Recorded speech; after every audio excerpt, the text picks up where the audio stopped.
ರಾಜ್ಯದಲ್ಲಿ ಯೂರಿಯಾ ಗೊಬ್ಬರದ ಅಭಾವ ಹೆಚ್ಚಾಗಿದೆ. ಎಲ್ಲೆಡೆ ಜನ ಮುಗಿಬೀಳ್ತಾ ಇದ್ದಾರೆ. ಹಾವೇರಿ ಜಿಲ್ಲೆ ರಾಣೆಬೆನ್ನೂರಿನ ಹರನಗಿರಿಯಲ್ಲಿ ಕೂಡ ಇದೇ ಪರಿಸ್ಥಿತಿ. ಸೊಸೈಟಿ ಯೂರಿಯಾ ಗೊಬ್ಬರ ಖರೀದಿಗಾಗಿ ರೈತರು ದುಂಬಾಲು ಬಿದ್ದಿದ್ದಾರೆ. ಸಮರ್ಪಕವಾಗಿ ಯೂರಿಯಾ ವಿತರಣೆ ಮಾಡಬೇಕು ಅನ್ನುವಂತಹ ಕೂಗು ಕೂಡ ಅಲ್ಲಿ ವ್ಯಕ್ತವಾಗಿದೆ. ಹಲವೆಡೆಗಳಲ್ಲಿ ಈ ರೀತಿಯಾಗಿ ಯೂರಿಯಾಗಾಗಿ ಜನ ರಾತ್ರಿಯೆಲ್ಲ ಕ್ಯೂನಲ್ಲಿ ನಿಲ್ಲಬೇಕಾದಂತಹ ಪರಿಸ್ಥಿತಿ ಇದೆ. ಆದರೂ ಕೂಡ ನಮಗೆ ಕೆಲವು ಕಡೆಯಲ್ಲಿ 1 ಮೂಟೆ ಸಿಗ್ತಾ ಇದೆ, 2 ಮೂಟೆ ಸಿಗ್ತಾ ಇದೆ, ಇನ್ನು ಕೊಡ್ತಾನೇ ಇಲ್ಲ ಅನ್ನುವಂತಹ ಮಾತುಗಳು ಕೂಡ ವ್ಯಕ್ತವಾಗ್ತಾ ಇದೆ. ಇದೇ ರೀತಿಯಲ್ಲಿ ಈಗ ಹಾವೇರಿಯಲ್ಲೂ ಕೂಡ ನೀವು ನೋಡ್ತಾ ಇದ್ದೀರಿ ದೃಶ್ಯದಲ್ಲಿ ಯೂರಿಯಾ ಗೊಬ್ಬರ ಪಡ್ಕೊಳ್ಳಿಕ್ಕೆ ಮುಗಿಬೀಳ್ತಾ ಇದ್ದಾರೆ. ಆದರೆ ಸಮರ್ಪಕವಾಗಿ ವಿತರಣೆ ಆಗ್ತಾ ಇಲ್ಲ ಅನ್ನುವಂತಹ ಆಕ್ರೋಶವೂ ಕೂಡ ಇದೆ.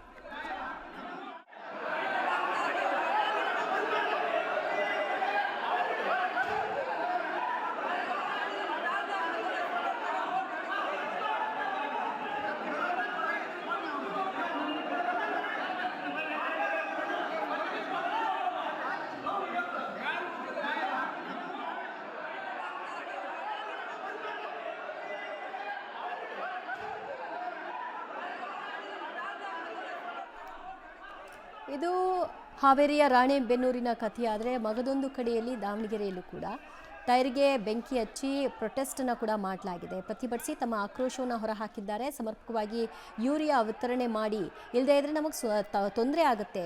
ಒಳ್ಳೆ ಮಳೆ ಆಗಿದೆ, ಬೆಳೆ ಬೆಳ್ಕೊಳ್ಳೋಣ ಅಂತಂದರೆ ಈಗ ನಿಮ್ಮಿಂದ ಇದು ಬೇರೆ ತೊಂದರೆಯನ್ನು ಅನುಭವಿಸ್ಬೇಕಾ ಅನ್ನುವಂಥ ಕೂಗು. ಮಗದೊಂದು ಕಡೆಯಲ್ಲಿ ಸ್ಟಾಕ್ಗಳಿಲ್ಲ ಅನ್ನುವಂತಹ ಮಾತು ಕೂಡ ಕೇಳಿಬರ್ತಾ ಇದೆ. ಸರಿಯಾಗಿ ಕೊಡಲಿಕ್ಕೆ ಸ್ಟಾಕ್ ಇಲ್ಲದ ಕಾರಣದಿಂದಾಗಿಯೇ ಈ ರೀತಿಯಾಗಿ ಮೀನಾಮೇಷ ಎಣಿಸ್ತಾ ಇದ್ದಾರೆ. ಇದು ಸರಿಯಾದಂತಹ ನಡೆ ಅಲ್ಲ ಅಂತ ಪ್ರತಿಭಟನೆಯನ್ನು ನಡೆಸುವ ಮೂಲಕವಾಗಿ ಒತ್ತಡವನ್ನು ತರುವ ಕೆಲಸಗಳಾಗ್ತಾ ಇದೆ. ಇನ್ನು ರಾಜ್ಯದಲ್ಲಿ ಯೂರಿಯಾ ಗೊಬ್ಬರಕ್ಕಾಗಿ ನಡೀತಾ ಇರುವಂತಹ ಬೆಳವಣಿಗೆಯ ಮಧ್ಯೆಯೇ ಮುಖ್ಯಮಂತ್ರಿ ಸಿದ್ದರಾಮಯ್ಯನವರು ಕೇಂದ್ರ ಸಚಿವ ನಡ್ಡಾ ಅವರಿಗೆ ಒಂದು ಪತ್ರವನ್ನು ಬರೆದಿದ್ದಾರೆ. ರಾಜ್ಯಕ್ಕೆ ಯೂರಿಯಾ ಕೊಡುವಂತೆ ಪತ್ರದಲ್ಲಿ ಮನವಿಯನ್ನ ಮಾಡಿಕೊಳ್ಳಲಾಗಿದೆ. 11,17,000 ಮೆಟ್ರಿಕ್ ಟನ್ ಯೂರಿಯಾ ಕೊಡಬೇಕಿತ್ತು ಅವರು ಆಕ್ಚುಲ್ ಆಗಿ. ಆದರೆ ಈವರೆಗೂ 5,16,951 ಮೆಟ್ರಿಕ್ ಟನ್ ಮಾತ್ರ ರಾಜ್ಯಕ್ಕೆ ಸಪ್ಲೈ ಆಗಿದೆ.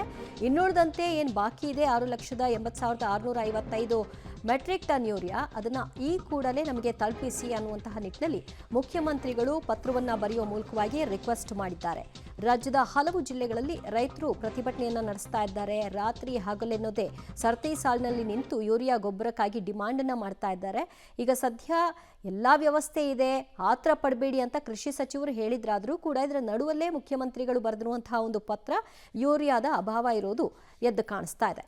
ಸೊ ಸಹಜವಾಗಿ ಈ ವಿಷಯದಲ್ಲೂ ಕೂಡ ಕೇಂದ್ರದ ಮೇಲೆ ಎತ್ತಾಕುವಂತಹ ಪ್ರಶ್ನೆ ಯಾವಾಗ ಬರಬಹುದು ಅನ್ನೋದು ಇತ್ತು. ಈಗ ಅದು ಕೂಡ ಆರಂಭ ಆಗಿದೆ.